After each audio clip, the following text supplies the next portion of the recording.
Bonsoir à tous, bonsoir Sonia. Bonsoir Michel. Et bienvenue dans le 18h de Public Sénat.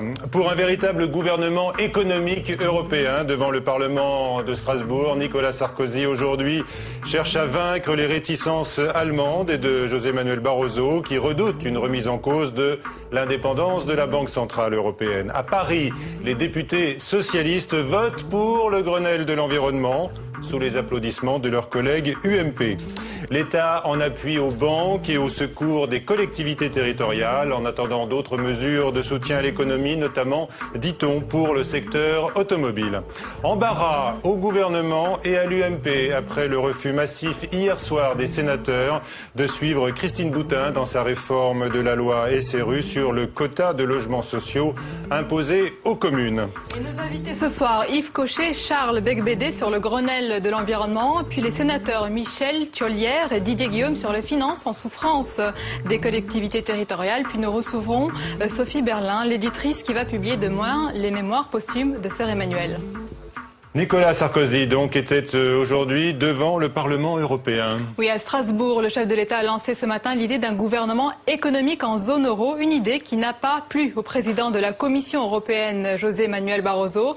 Par ailleurs, devant les eurodéputés, Nicolas Sarkozy a proposé aussi une réunion extraordinaire des chefs d'État et de gouvernement de l'Union européenne. Objectif, préparer les sommets mondiaux sur la crise financière. Il faut une Europe qui parle d'une voix forte. Réveiller l'Europe, lui donner les moyens de réagir face à la crise, l'objectif est clair. Pour y parvenir, Nicolas Sarkozy a de nouveau plaidé pour un gouvernement économique européen. Dans la zone, nous avons la même banque, la même monnaie, donc un même devoir d'unité. Il n'est pas possible que la zone euro continue sans un gouvernement économique clairement identifié. Plus de coordination à l'intérieur de l'Union, des règles plus strictes pour les banques, mais aussi une entente plus étroite avec les États-Unis. Au chapitre des annonces, l'Europe se réunira dans quelques semaines en sommet extraordinaire pour préparer au niveau international la refonte du système financier. L'Europe doit porter l'idée d'une refondation du capitalisme mondial. Ce qui s'est passé, c'est la trahison des valeurs du capitalisme. Ce n'est pas la remise en cause de l'économie de marché. Applaudi à droite comme à gauche, le président de l'Union paraît plus que jamais porté par le contexte exceptionnel de sa présidence. Pourtant, face à la crise, l'Europe en est au stade des grands projets et il ne reste à Nicolas Sarkozy que 2 mois de présidence pour les mettre en œuvre. Refonder le capitalisme, dit donc Nicolas Sarkozy aujourd'hui, alors qu'il recapitalise les banques en France. Oui, l'État va injecter 10,5 milliards d'euros dans les 6 plus grandes banques françaises. Christine Lagarde, la ministre de l'économie, souhaite que le Crédit Agricole, BNP Paribas ou encore la Société Générale puissent se placer au niveau de leurs concurrents européens et soutenir l'économie française. Pas question pour Christine Lagarde de parler de recapitalisation. Cela reviendrait à reconnaître que les banques françaises ne sont pas aussi solides qu'elles le prétendent. Et cela risquerait d'affoler les marchés. Mais dans les faits, ça y ressemble tout de même beaucoup. Et l'État va en effet permettre à 6 grandes banques de renforcer leurs fonds propres. À lui seul, le Crédit Agricole va recevoir 3 milliards d'euros. La BNP Paribas, plus de 2,5 milliards. Et la Société Générale, 1,7 milliard euros. Le Crédit Mutuel, la Caisse d'épargne et la Banque populaire se partageront le reste de l'enveloppe de 10,5 milliards d'euros. Cette injection de fonds va se faire sans aucun changement au niveau de l'actionnariat de chacune des banques concernées. Contrairement en effet à ce qui s'est passé en Grande-Bretagne, l'État français ne va pas acheter d'actions, mais des obligations d'un type très particulier, ce qu'on appelle des titres de dette subordonnée. En clair, l'État va prêter de l'argent aux banques et recevoir en contrepartie, chaque année, des intérêts plus élevés que ceux appliqués à un placement sans risque. Bercy insiste donc, il ne s'agit pas de faire un cadeau aux banques. Les fonds débloqués aujourd'hui vont permettre demain de faire rentrer de l'argent dans les caisses de l'État. Cette question en pleine crise, une question qui semble gagner l'UMP. Faut-il revenir sur le paquet fiscal ou en tous les cas sur certaines de ces mesures? En tous les cas, c'est ce que souhaite le Parti socialiste alors que l'Assemblée nationale examinait hier un budget 2009 compromis par la crise. Le PS dénonce les inégalités aggravées par le paquet fiscal. De son côté, le sénateur UMP Alain Lambert propose d'autres alternatives. Flora Sauvage. Dernière trouvaille de l'ancien ministre du Budget, suspendre temporairement une partie des 15 milliards d'avantages fiscaux accordés l'an dernier par le gouvernement pour soulager nos finances publiques déjà mises à mal par la crise financière. S'il faut faire une pause sur les avantages fiscaux qui ont été accordés à ceux qui achètent un logement ou sur les avantages fiscaux qui ont été offerts en matière de droit de succession, moi pour ma part je ne suis pas du tout opposé à ce qu'il y ait un petit moratoire d'une année, de 2 ans ou de 3 ans. Suspendre le crédit d'impôt immobilier ou l'allègement des droits de succession, des propositions qui ne sont pas pour déplaire aux socialistes qui réclament la suppression du paquet fiscal. Je pense qu'Alain Lambert a raison, mais il a raison un peu trop tard. C'est-à-dire qu'il a fait partie de ceux qui ont voté ce paquet fiscal. Nous avons été un certain nombre à dénoncer les méfaits et les risques que l'on prenait en mettant ça en place dans un contexte qui à l'époque n'était déjà pas brillant. Et malheureusement, certains aujourd'hui à droite se rendent compte de l'erreur qui a été commise. Mais pour le groupe UMP, pas question de toucher au paquet fiscal voté l'an dernier. Je ne pense pas que ce soit la bonne solution. Il y a des engagements qui ont été pris par le président de la République pendant sa campagne. Il y a des événements imprévus qui se sont produits. Le gouvernement a pris des dispositions pour donner de la fluidité au niveau des emprunts des banques. Donc je ne vois pas en quoi cette mesure peut présenter un intérêt. De son côté, la ministre de l'économie, Christine Lagarde, a déjà reconnu que la croissance n'atteindrait probablement pas 1% en 2009. Les paradis fiscaux, plus que jamais dans le collimateur. Les 17 pays réunis aujourd'hui à Paris à l'initiative de l'Allemagne et de la France ont demandé à l'OCDE de réviser sa liste noire des paradis fiscaux. Et Nicolas Sarkozy s'est clairement prononcé en faveur de leur suppression. Et Jean Arthuis, président de la Commission des finances au Sénat, sera notre invité tout à l'heure à 18h45 dans l'émission Face à nous. Il pourra bien sûr réagir sur tous ces sujets. Embarras du gouvernement et de l'UMP également. Après le parcours chaotique de la loi sur le logement défendue par Christine Boutin, avec donc ce gros couac hier pour la ministre au Sénat. Oui, cette nuit, gauche et droite ont refusé de modifier la loi SRU, astreignant les communes de plus de 3500 habitants à 20% de logements sociaux. Et après ce revers, eh bien, Christine Boutin se dit sereine. L'UMP, quant à lui, se divise. Anne-Louise de Rohan. Sans doute ne s'attendait-elle pas à un tel rejet. Christine Boutin jette l'éponge après le refus de la majorité sénatoriale de la réforme sur la loi SRU.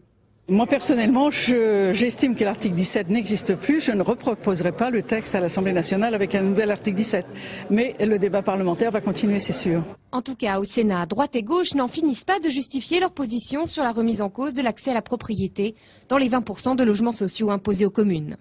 Nous souhaitions tout simplement ne pas mettre en compétition le logement locatif social et l'accession sociale à la propriété, puisque cela s'adresse à des publics manifestement différents. Je crois qu'il est bon que le Sénat ait adopté cette disposition. Mais du côté de la gauche, on se félicite surtout du ralliement de la droite. Les élus qui représentent les territoires de France au Sénat ont dit non, maintenez ce dispositif, il nous aide finalement au quotidien à produire du logement économiquement accessible à nos concitoyens. Nous en avons besoin. C'est un outil que nous utilisons aussi contre les égoïsmes locaux. Mais l'affaire n'est pas finie. Les députés en première lecture se sont prononcés en faveur du texte de Christine Boutin. Un véritable casse-tête pour Jean-François Copé. Le président du groupe UMP à l'Assemblée nationale se dit embêté. Il en appelle au Premier ministre François Fillon pour accorder les violons des deux assemblées. Et puis après le refus donc du Sénat de modifier la loi SRU, le Premier ministre François Fillon annonce un dialogue entre le gouvernement et le Parlement sur ce sujet. À 3 semaines du congrès de Reims, maintenant, les motions sont en débat sur le site du Parti socialiste. Oui, dans la perspective du congrès, eh bien, les différentes motions sont débattues, soit en public, soit sur le net. Pour faire vivre le débat, la rédaction du site du Parti socialiste lance la rubrique Le mot du jour, Pierre Duquertz. Elisabeth Guigou et Bruno Rebel y sont déjà passés. Ce soir, pour la motion de Martine Aubry, c'est au tour de Laurence Rossignol et Pascal Boistard de chatter. Alors là, on a déjà une vingtaine de questions qui sont déjà posées pour les deux intervenantes ce soir. C'est donc sur Internet que le PS propose de débattre avec les responsables des 6 motions présentées au congrès de Reims. Des chats ouverts à tous, mais qui attirent surtout les militants. Ça permet aussi un peu d'avoir un reflet de ce que ressentent les militants et les observateurs, les sympathisants des débats du Congrès, parce qu'ils les voient peut-être un peu à travers une vitre teintée, et puis ils ont envie d'avoir des éclairages un peu plus spécifiques. Avec 250 à 300 participants pour les 2 premiers chats, l'exercice virtuel n'est pas encore totalement rentré dans les mœurs du PS. Rien ne vaut les présentations publiques. On a toujours les organisations traditionnelles, de débats dans les sections, de débats de motions dans les fédérations, ça reste la règle. Mais aujourd'hui se développe de manière extrêmement importante tout ce qui tourne autour d'Internet. Et c'est pour ça qu'on a souhaité, dans le cadre de ce congrès, intégrer Internet dans le débat. À la fin de la semaine, les 6 motions auront été virtuellement défendues. Reste à déterminer l'influence qu'auront ces chats sur le vote du 6 novembre. Et puis le spécialiste de la vente à distance, La Redoute, va supprimer plus de 600 emplois d'ici 4 ans. Il va notamment fermer plus de 80 points de contact en France pour affronter, dit-il, le déclin de la vente par correspondance. Et tout de suite, Michel, la suite de notre journal avec nos invités. Eh oui, nous allons tout de suite aborder le vote à l'Assemblée nationale de la loi Borloo, la loi bien sûr issue du Grenelle de l'environnement, quand l'UMP applaudit le Parti socialiste.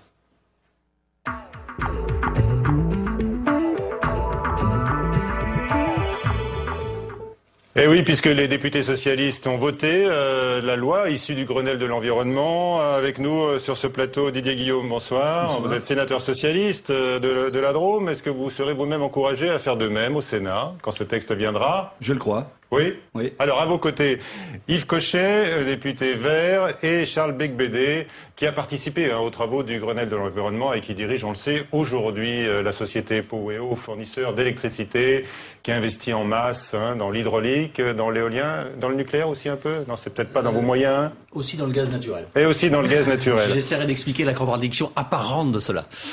Alors Yves Cochet, les Verts s'abstiennent et ils s'excluent quelque part de la magie du Grenelle, c'est bien ça? Il y a un magicien du Grenelle, c'est M. Borloo. Est-ce que c'est un prestidigitateur qui veut nous cacher des choses? Non.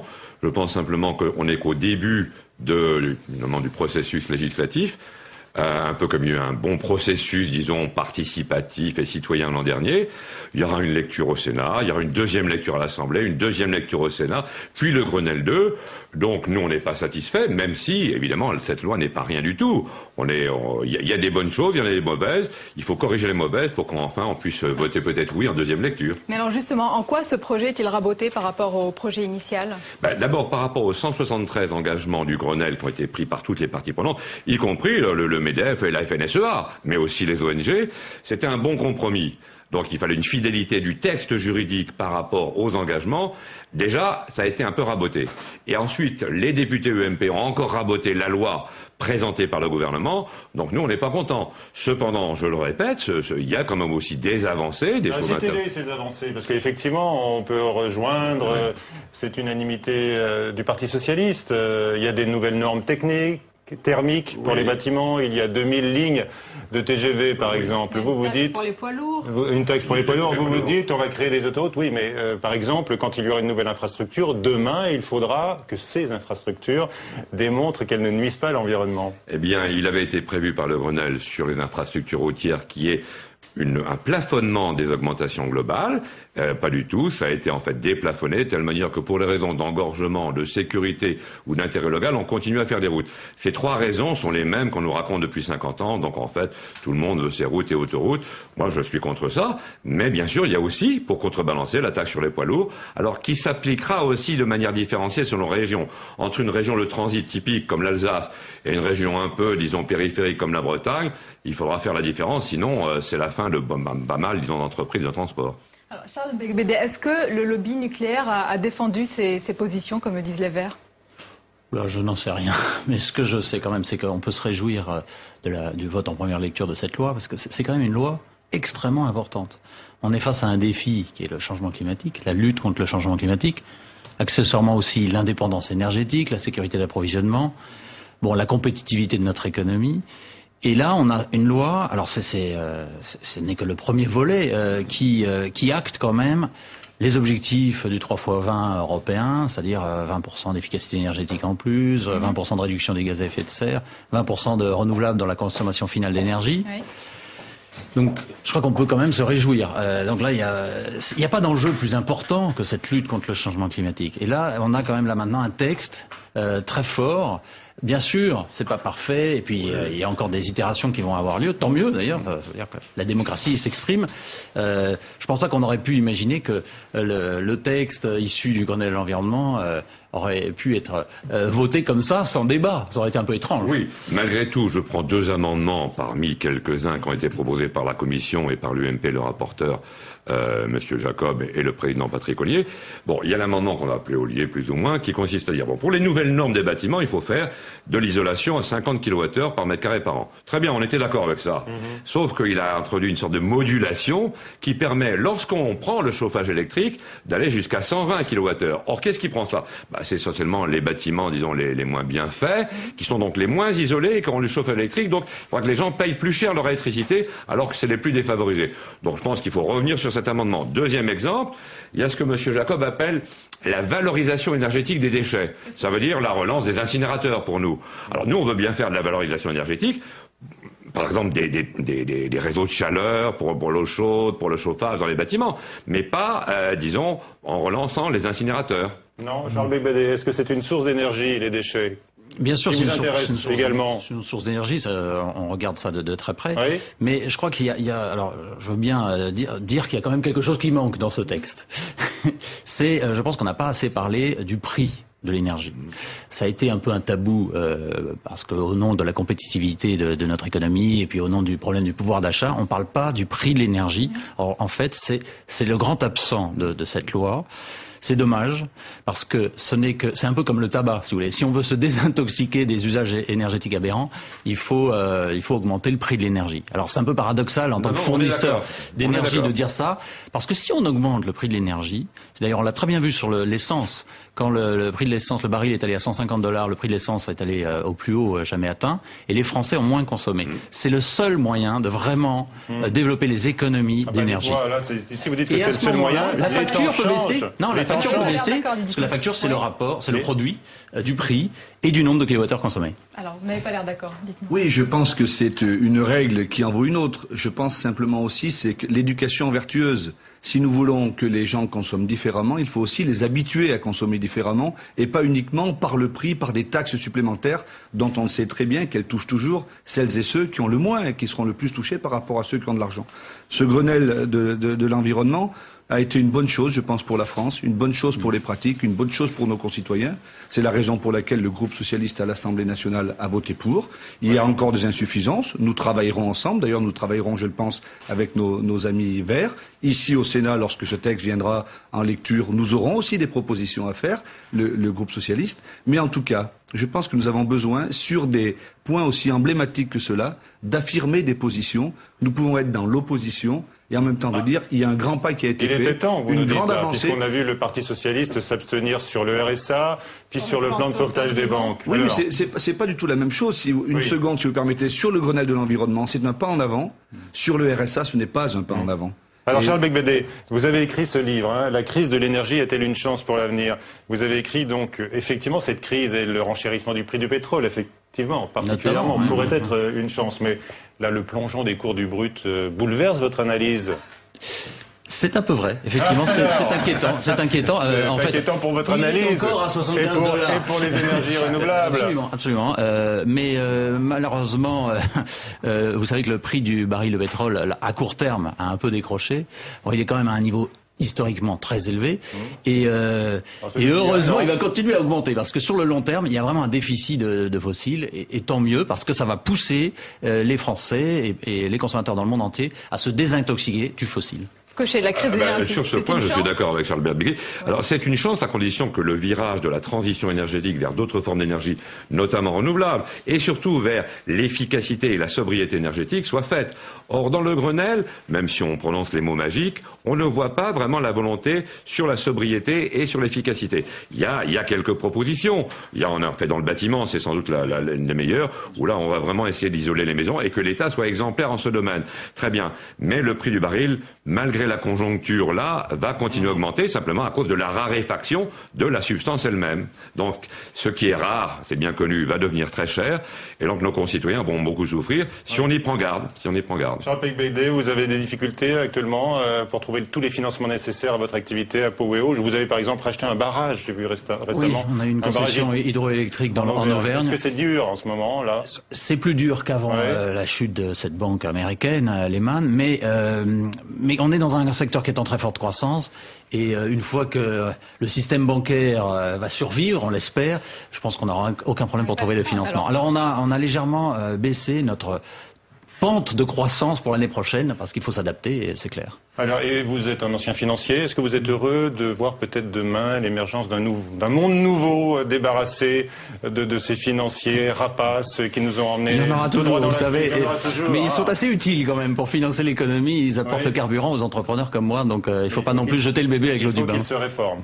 Il faut qu'ils améliorent le fonctionnement, qu'il y ait des règles du jeu peut-être plus transparentes. Voilà, nouvelle page du journal avec Sophie Berlin, éditrice chez Flammarion, qui cachait dans son coffre les mémoires posthumes de Sœur Emmanuel.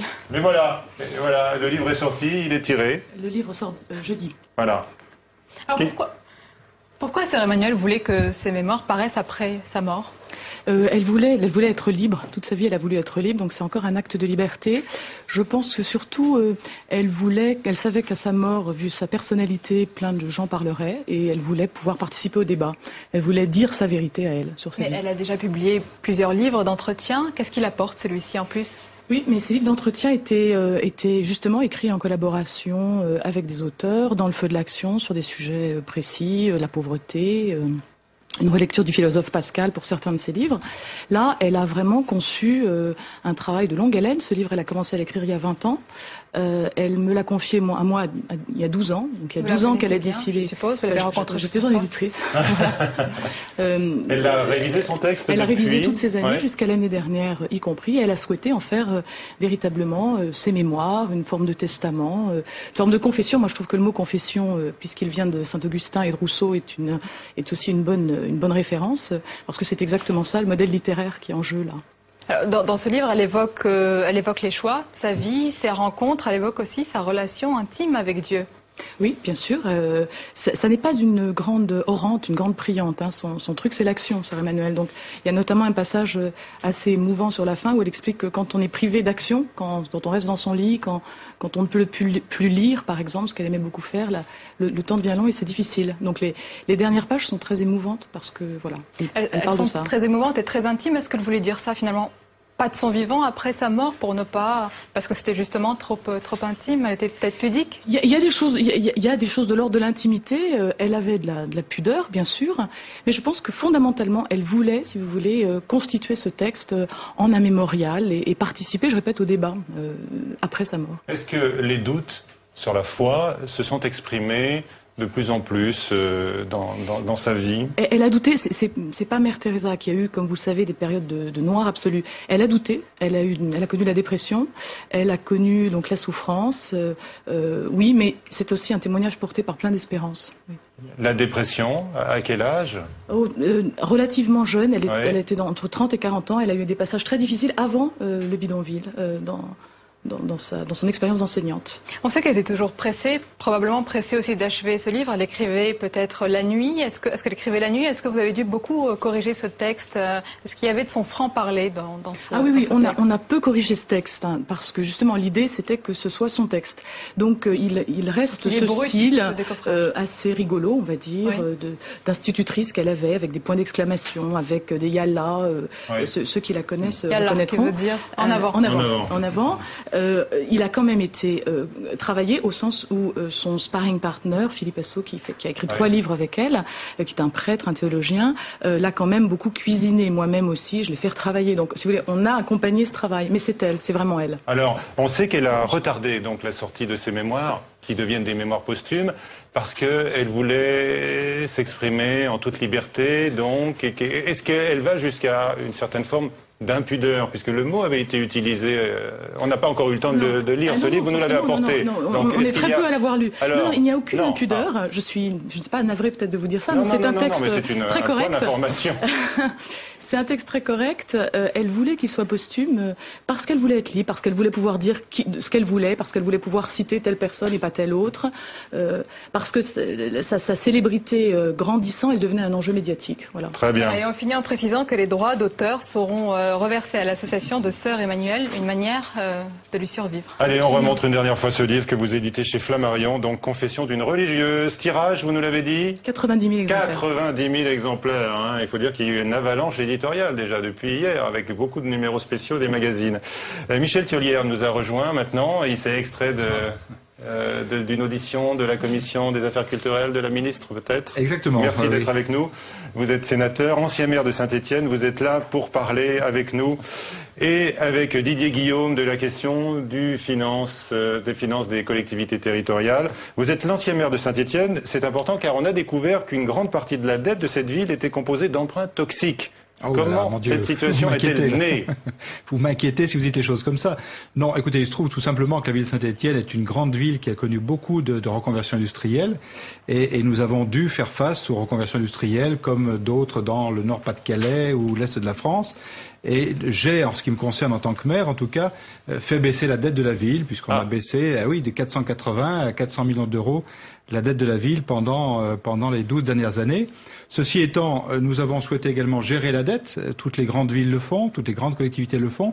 C'est-à-dire qu'on appelle ça de la gestion active de la dette, de manière à ce que les taux d'intérêt soient les plus bas possibles. Donc ça n'a rien de toxique, je vous rassure, si besoin est. Mais aujourd'hui, est-ce qu'ils sont toujours les plus bas? Ah oui, nous sommes à 2... Alors Saint-Étienne, je n'en suis plus le maire, mais la ville de Saint-Étienne a des taux d'intérêt qui sont aujourd'hui en moyenne à 2,7%, alors que le marché doit être autour de 4,5 ou 5%. C'est-à-dire que nous avons bien géré et en même temps on a même baissé la fiscalité.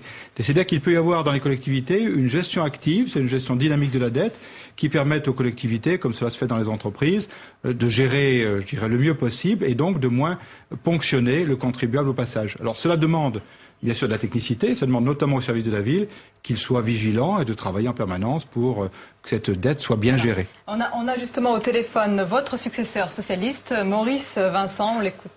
Est-ce que vous avez-vous refait les calculs de la dette ? Oui, mais écoutez, je ne veux pas revenir et polémiquer sur l'évolution de la dette. Je crois que le sujet d'actualité aujourd'hui est effectivement la situation d'une ville comme la nôtre. Donc je rejoins Monsieur Thiollière sur le fait que aujourd'hui les taux d'intérêt de la dette que nous avons sont plus bas que le marché. Ils sont à peu près de 3,2 en fait maintenant, ou 3,3. Mais là où effectivement il y a problème, c'est que en raison de ces bas taux d'intérêt consentis durant les premières années des prêts, à partir de 2011-2012, on a 62% de l'encours de la dette qui est fondé sur des emprunts risqués, des taux d'intérêt risqués, puisque ces taux d'intérêt ne sont pas connus aujourd'hui et ne peuvent pas l'être. Donc vous ne reniez pas le mot toxique, pour vous, est approprié?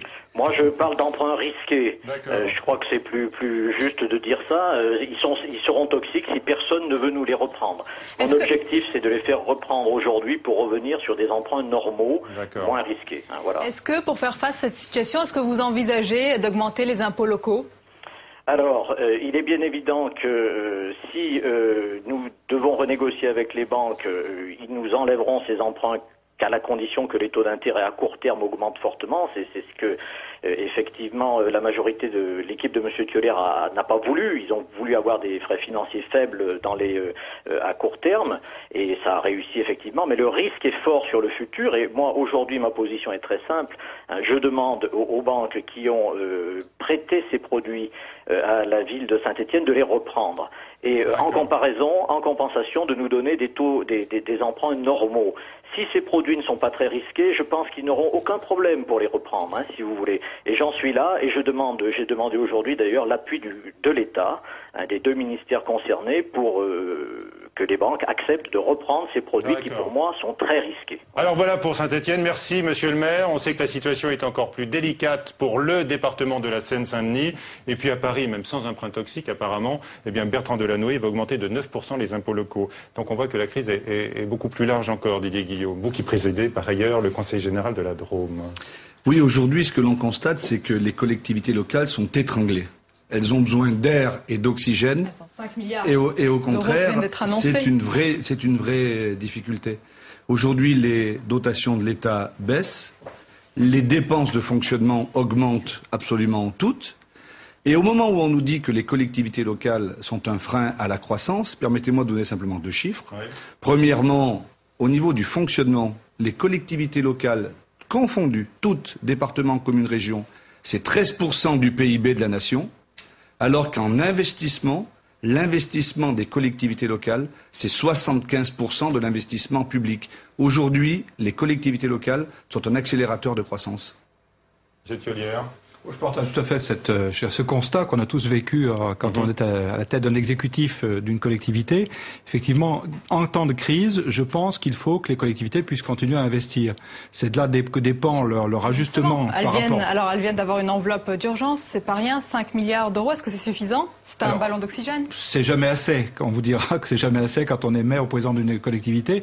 Ceci étant, il faut maintenant que les collectivités puissent investir et qu'elles puissent le faire dans de bonnes conditions, sans avoir, à pénaliser davantage ceux qui payent des impôts dans nos collectivités parce qu'ils sont déjà très lourds. Alors ceci étant, je pense qu'effectivement, il faut que les banquiers, on a vu que le président de la République et le gouvernement sont attachés à ce que les banquiers continuent à faire confiance au monde économique. Il faut aussi que les banquiers continuent à faire confiance aux collectivités parce que c'est comme ça qu'on équipe le pays et qu'on permet à l'activité de se développer, notamment dans le BTP. Et on sait que dans le domaine du BTP, il y a des milliers d'emplois concernés par ce que font les collectivités de manière générale. Alors l'exécutif fait confiance aux collectivités territoriales, mais veut les réformer, Monsieur Thiollière. Et est-ce que vous espérez, vous aussi, que la réforme du millefeuille administratif actuel dégage des économies? Mais attendez, le gouvernement ne fait pas confiance aux collectivités locales quand elles suppriment le remboursement du fonds de compensation de la TVA, quand il y a une réforme de la taxe professionnelle et quand les dotations de l'État seront de 0,1%, elle ne fait pas confiance, elle les étrangle. Par contre,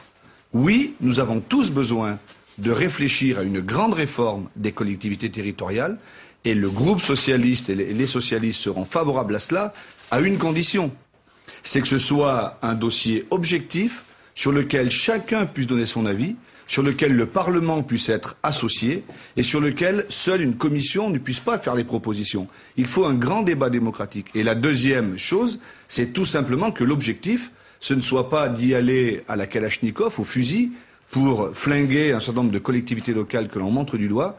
Il y a besoin de se réformer, mais il y a besoin de faire confiance aux élus locaux qui, tous les jours, ont des politiques innovantes, des politiques modernes, des politiques de lien social, des politiques de lien humain et parallèlement qui investissent pour l'avenir. C'est ça la réalité. À cette condition, je pense que nous pourrons trouver vraisemblablement un terrain d'entente dans lequel nous avancerons gagnant-gagnant. Gagnant-gagnant, on verra ça dans la suite des débats entre majorité et opposition. Michel Thiollière. Oui, gagnant-gagnant, c'est effectivement ce à quoi il faut arriver. Je pense, en tout ce qui me concerne, il y a 20 ans que j'entends parler de la réforme des collectivités. Le président de la République a saisi une commission pour s'en charger. Ce que j'observe sur le terrain, c'est qu'il y a 2 collectivités qui sont à la fois l'histoire de notre pays et la référence du quotidien. C'est la commune et le département.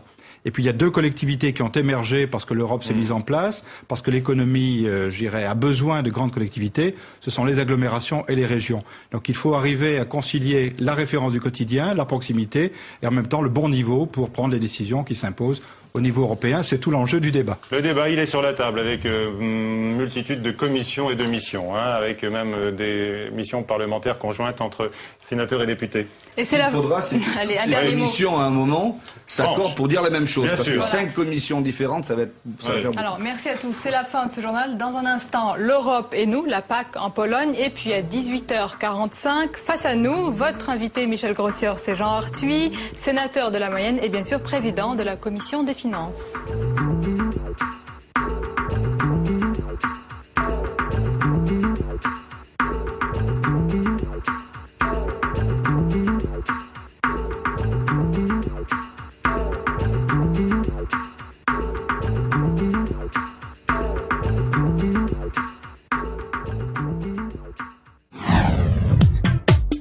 Les Pieds sur Terre, c'est la nouvelle émission de Public Sénat consacrée à l'environnement.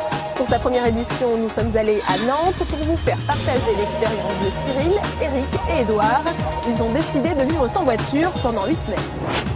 Les Pieds sur Terre, une émission présentée par Delphine Girard et Emmanuel Ménage sur Public Sénat, la chaîne d'information politique.